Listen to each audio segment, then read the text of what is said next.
When you get to the place where you see yourself as that spiritual being, all of your fears disappear and you're able to surrender. I remember someone reading one of my books, and I was at a talk, and at the end of the talk, she stood up and she said, "You know, I didn't get very much out of your book. It was your sacred self." She said, "I didn't get much out of it. Some people need to tell me that."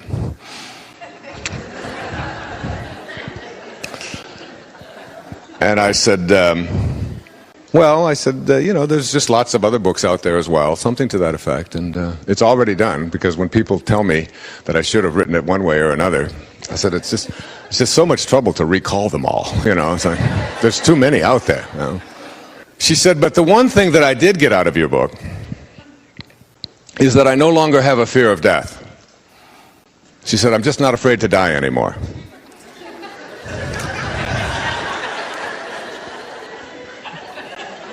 I said, "That's all you got out of one book?" I mean, Freud lived a whole lifetime saying that the major fear of every single one of us as human beings is this fear of death and what it is and where we go.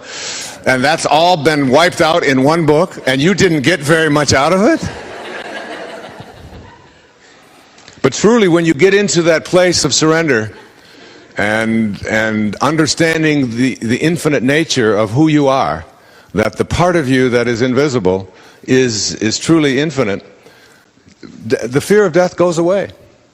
Maslow once described the flaws of self-actualizing people, the flaws. And the number one flaw, he said, of self-actualizing people is that they get over death almost as if it didn't happen, because for them it doesn't. One of the essays I wrote from in Wisdom of the Ages was from Rumi. In his observation, he said, "I saw death drinking a cup of sorrow, and I called out, 'It tastes sweet, does it not?'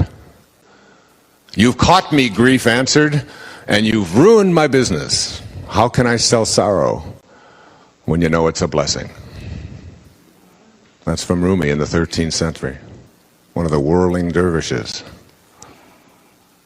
So being able to find the infinite place within yourself, that's what Valerie's book is about, the infinite mind, and knowing it, and going there, and knowing that you can't die. You just can't die. The part of you that is infinite was never born, and never dies. And coming into grips with that, that's what I mean when I speak about spiritual. I'm also speaking about the power of emptying your mind. Emptying your mind. Getting quiet. I've told people many times that meditation is a very important part of the spiritual process. And I don't encourage or ask people to meditate because it will make you more relaxed. It will bring you more peace. You will find more harmony. It'll make you look younger, because it takes the stress right out of your life and out of your skin as well. And people who've been meditating for 15 and 20 years often look much, much younger than their actual physical age. I'm 92 years old. I know that's hard for you to believe, but I tell them those are not the reasons to meditate. They're all sort of part of the sideshow of meditation.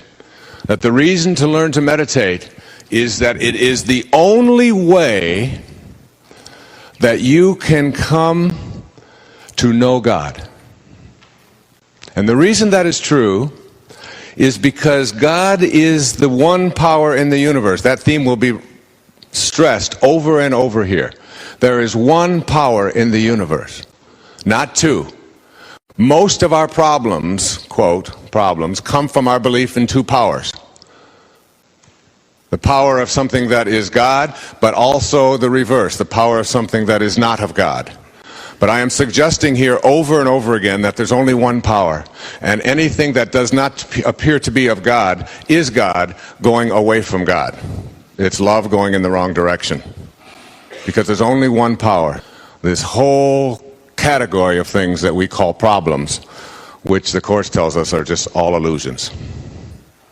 They're all things that can't be real, and nothing that is not real can exist. Even though it appears to exist, in reality, it's not there. So what has this got to do with emptying your mind?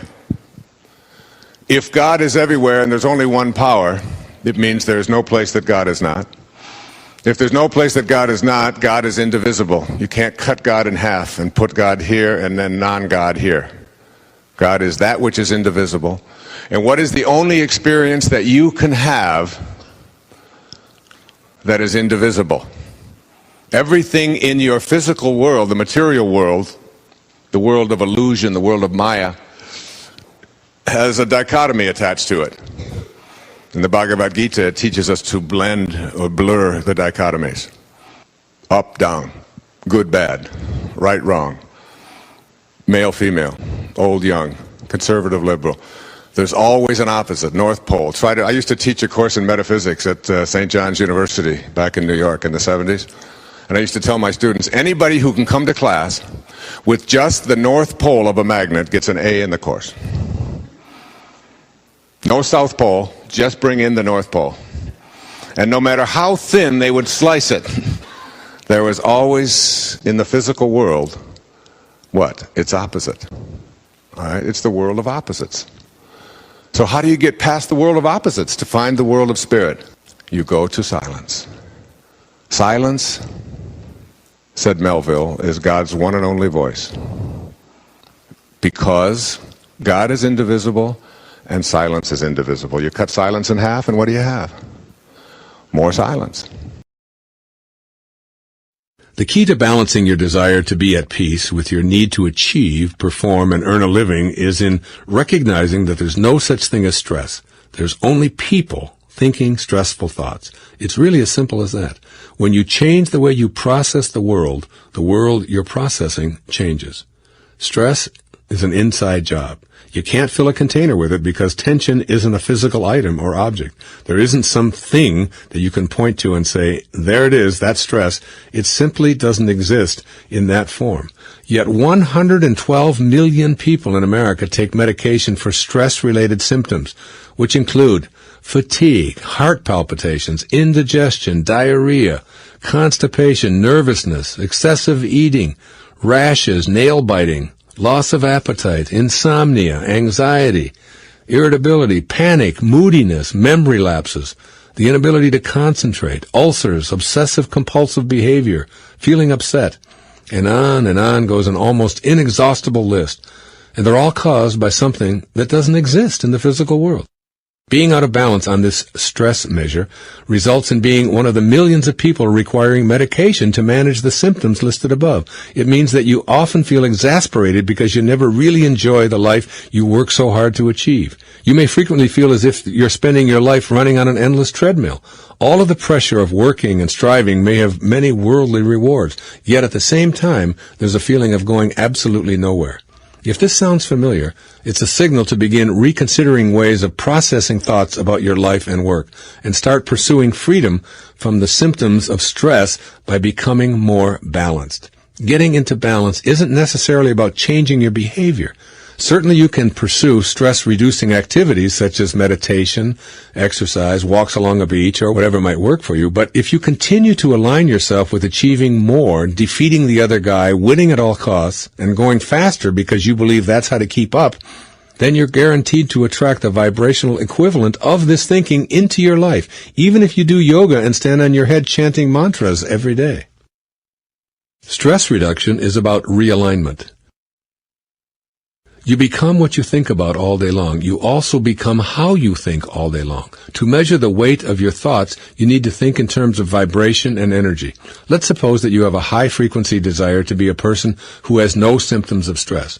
Let's assign this thought a 10 on a scale of 1 to 10, with the lowest energy thought of 1 representing a nervous breakdown and a 10 representing enlightened, peaceful mastery. Next, you need to note the thoughts you have that support your desire for a peaceful, stress-free life. Thoughts such as, I'm overwhelmed, I've never have enough time, I have so many people wanting so many things from me that I don't even have enough time to think, I have so much more on my plate than I can handle, and I feel pressured by my need to make money to pay my bills, aren't balanced and peaceful. These thoughts are resistant energy, which counters the desire for a peaceful, stress-free existence. In other words, they're non-aligned and out of balance. Your desire may be a 10, but your mental energy in this situation is in a much lower range, perhaps a 2 or 3. Simply changing your behavior isn't going to get you back into balance. You're still attracting symptoms of stress when you say no to people and their demands, but vibrate to a frequency that's thinking, I really should be doing what they ask of me, or maybe I can squeeze in their requests a little bit later on if I adjust my schedule. You may have pulled back from an overly full and frenzied schedule, yet you continue to radiate thoughts of fear and scarcity that will activate the law of attraction to bring you fear and scarcity. If stress thoughts are tipping the scale, that's what the law of attraction brings. Remember, you become what you think about. If you're thinking scarcity or anger or fear, guess what? That's what the law of attraction attracts. Even with a well-balanced schedule that allows for more free time, and even with plenty of stress-reducing activities on your pared-down personal calendar, if you fail to align your thoughts with the success you're capable of attracting, the weight of the dominant thoughts will tip the scale away from a balanced life. How you live your daily life will remain out of balance, and you'll have failed to assimilate the essence of Gandhi's advice that there's more to life than increasing its speed. What you most need to learn is how to create a match between what it is that you desire in your life and what thoughts or vibrational energy you're choosing to attract those desires.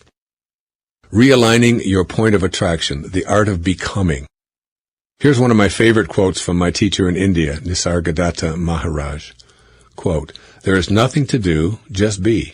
Do nothing. Be. No climbing mountains and sitting in caves. I do not even say be yourself, since you do not know yourself. Just be. Unquote. This idea may contradict everything you've been taught and how you've lived so far, but let it sink in anyway. If your lifetime inventory of ideas and rules has contributed to your being one of those 112 million who use medication to handle non-existent stress, you can certainly afford to entertain this thought. As you begin practicing the principles to realign with a vibration that matches your desire for a tranquil, peaceful life, you'll become more conscious of your thoughts.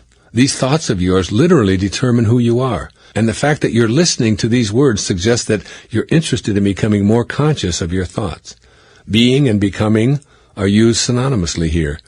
In order to restore a sense of balance between your desire for tranquility and your desire to meet the requirements of your life, you must practice becoming and being the vibration that you desire. Being peace. Peace isn't something that you ultimately receive when you slow down the pace of your life. Peace is what you're capable of being and bringing to every encounter and event in the waking moments of your life. Most of us are waging a non-stop internal mental skirmish with everyone we encounter. Being peaceful is an inner attitude that you can enjoy when you've learned to silence your incessant inner dialogue. Being peaceful isn't dependent on what your surroundings look like. It seldom has anything to do with what the people around you think, say, or do. A noiseless environment isn't a requirement. St. Francis's famous prayer states it better than I can. Make me an instrument of thy peace. In other words, St. Francis wasn't asking God to provide him with peace. He was asking for guidance to be more like the peace he trusted was his source. Being peace is different from looking for peace. There's two concepts here that are very important. One is the question of willing something to happen. All right? So what they think of when they think of having faith is that, all right, on August the 13th, if there really is a God, or if this really works, then I will get the phone call that will give me the biggest break of my life on August the 13th, and that's the way it's going to be. Or maybe even in just some small way, like on September 15th, I will get rid of this wart that's on my nose or something. So it's like willing things to happen in the universe. That will lead you to frustration and disbelief and an absence of faith, and the awakened life, or looking at life from the enlightened perspective that I'm talking about and discovering this inner universe, will always be like just outside of your grasp if you're testing God or testing the universe in some way. So that's like willing things to happen. Just through the power of my will, I can make it happen. The second principle here is what I call being willing. In this case, it's different than willing something to be. This is called being willing for it to be. And that is a whole new way of testing the universe. It isn't making a demand. It isn't, if I can get this bird to land over here on this branch and that's going to be the signal that I'm looking for. It isn't anything like that because the universe doesn't work that way. And it is like, I am now going to be willing to allow what it is that I want to happen to happen. I'm going to be willing. I'm not going to demand anything. I'm not going to ask anything special for it to happen. I'm just going to be willing. Now, I'll give you a really bizarre example of this. I was meditating on Maui this past summer. On a couple of occasions, there would be peacocks which would walk through the grounds in this particular place where I was meditating. I can remember trying to get them to come to me. Like, oh yeah, let me see if I can make this peacock walk over to me. It just ignored me, like it was maybe 30 feet away. And then when I stopped that, stopped demanding anything, stopped trying to prove anything, and I just really, you must emit some kind of a different energy or a different feeling or whatever, because when I did that, almost every morning after doing that, the peacocks would come over and literally stand right next to me where I could touch them. And they usually will stay further. In fact, I had grass in my hand one time and came over and literally ate the grass right out of my hand. And it would happen morning after morning when I was willing. If you're attempting to will something and demand something and prove something, I find that that very demand is a judgment and it's a doubt. And that doubt itself interferes with the natural and perfect way the universe is unfolding, and you in it. Whereas if you stop the demand, that is, stop the doubt, and just allow yourself to be, I'm saying to you, instead of willing it to happen in your mind, be willing to allow it to happen. Picture whatever it is that you want to picture for yourself, and don't make any demands on it. And understand, if you understand the new physics, the quantum physics, that in quantum physics, Fritjof Capra and Gary Zukav, both of them talk about this in their books, The Tao of Physics and The Dancing Wooly Masters and The Seed of the Soul, that when you observe an object in the universe, whatever it is, even a stone, that the actual observation of the object itself has an impact on it. Just the observation of it. Your presence in and around any object in the universe at the tiniest, most subatomic level that you can get at, they're discovering that just your presence of observing something has an effect on it. So if you are observing something with a demand, and you can come up from the quantum level through the subatomic, subatomic to subatomic to atomic to the physical world that you experience, understand that your demand or your observation of or your judgment of or your insistence upon is enough to keep it from happening and allowing it to unfold in its natural perfection. Whereas your willingness, that's the difference between faith and a demand. Faith is like, I go with it. I know. And then I start seeing miracles around me all the time. Whereas the doubting Thomas, or the person who's trying to test it all the time, will find that their very testing of this kind of phenomenon will in itself emit enough doubtful energy to keep it from working for you in your life. You are both a physical body in a material world and a non-physical being who can gain access to a higher level. That higher level is within you and is reached through the stages of adult development. I present these stages with some degree of expertise because I've spent many years in each of them. They have been stepping stones to my awareness of my higher self. Each stage involved experiences that permitted me to move ahead in my thinking and my awareness. There are 4 stages of adult development. The first is called the athlete. The word athlete is intended as a description of the time in our adult lives when our primary identification is with our physical body and how it functions in our everyday world. This is the time when life seems impossible without a mirror and a steady stream of approval to make us feel secure. The stage of the athlete is the time in our adult development when we are almost completely identified with our performance, attractiveness, and achievements. Obviously, it is healthy to take good care of your body by treating it kindly and exercising and nourishing it in the best way your circumstances allow. Having pride in your physical appearance and enjoying compliments does not mean you are body fixated. However, if your daily activities revolve around a predetermined standard of performance and appearance, you are in the stage that I am calling here the athlete. The second stage is identified by the word the warrior. When we leave the athlete stage behind, we generally enter the stage of the warrior. This is the time when the ego dominates our lives and we feel compelled to conquer the world to demonstrate our superiority. My definition of ego is the idea that we have of ourselves as important and separate from everyone else. The ego-driven warrior objective is to subdue and defeat others in a race for the number one spot. During this stage, we are busy with goals and achievements and competition with others. This ego-dominated stage is full of anxiety and endless comparison of our successes. Trophies, awards, titles, and the accumulation of material objects record our achievements. The warrior is intensely concerned with the future and who might be in his way or interfere with his status. The third stage is identified by the term the statesperson. The statesperson stage of life is the time when we have tamed our ego and shifted our awareness. In this stage, we want to know what is important to the other person. We've begun to know that our primary purpose is to give rather than to get. The statesperson is still an achiever and quite often athletic. However, the inner drive is to serve others. Authentic freedom cannot be experienced until one learns to tame the ego and move out of self-absorption. When you can let go of your own thoughts about yourself and not think of you for a long period of time, that is when you become free. The statesperson stage of adulthood is about service and gratefulness for all that shows up in your life. At this level, you're very close to your highest self.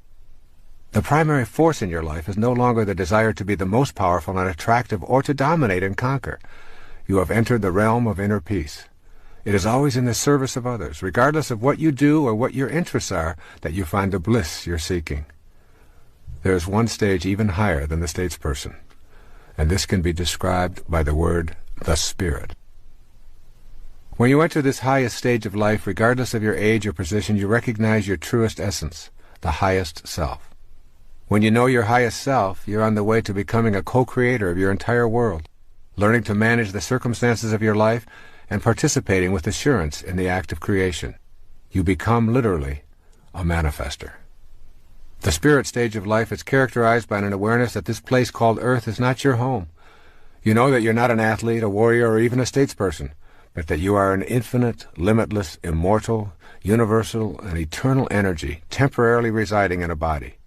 You know that nothing dies, and that everything is an energy that is constantly changing. This inner infinite energy is not just in you, it is in all things and all people who are alive now and have ever lived. You begin to know this intimately.